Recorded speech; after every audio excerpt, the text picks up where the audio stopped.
क्या आप जानते हैं कि ब्रह्मांड की सभी सिद्धियां और शक्तियां कहाँ से आती हैं और क्यों भगवान शिव भी देवी के इस रूप की पूजा करते हैं? आज नवरात्रि के अंतिम दिन हम माँ सिद्धिदात्री की पूजा करते हैं, जो हमें ये सिखाती है कि सच्ची शक्ति का रहस्य क्या है। नवरात्रि का 9वां दिन माँ सिद्धिदात्री को समर्पित है। उनके नाम का अर्थ है सब सिद्धियों को देने वाली देवी। यह देवी का अंतिम और सबसे शक्तिशाली रूप है, जिनके पास सभी प्रकार की सिद्धियां और निधियां हैं। उनकी पूजा करने से जीवन के सभी लक्ष्य पूरे होते हैं, लेकिन उनकी सबसे अनसुनी कथा ये है कि उनके आशीर्वाद से ही इस ब्रह्मांड का जन्म हुआ।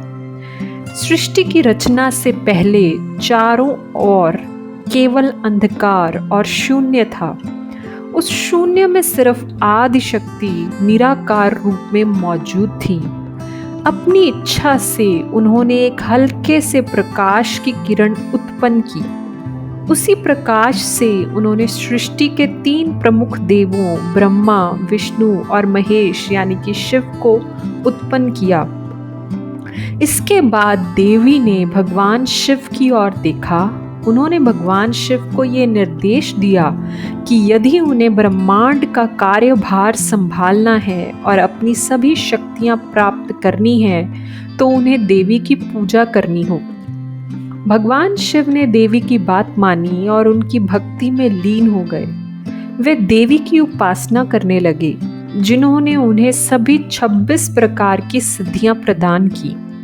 ये पूजा इतनी गहरी थी कि भगवान शिव के शरीर का आधा हिस्सा देवी के रूप में बदल गया।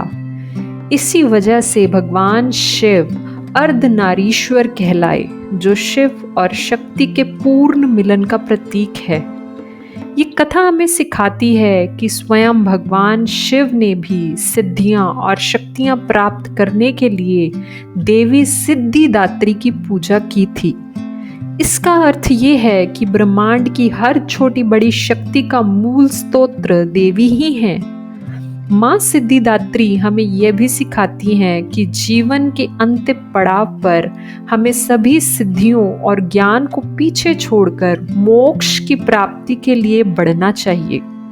उनकी पूजा हमें इस भौतिक संसार से ऊपर उठकर आध्यात्मिक पूर्णता की ओर जाने का मार्ग दिखाती है। तो दोस्तों, ये थी माँ सिद्धिदात्री की अनसुनी कथा। उनकी कहानी हमें सिखाती है कि सच्ची शक्ति और ज्ञान अहंकार को त्याग कर ही प्राप्त होता है।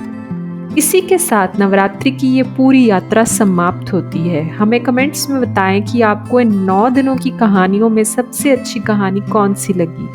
अगर आपको ये कहानी पसंद आई तो इसे लाइक करें और अपने दोस्तों के साथ शेयर करें, और ऐसी ही अद्भुत और ज्ञानवर्धक कहानियों के लिए हमारे चैनल को सब्सक्राइब करना ना भूलें।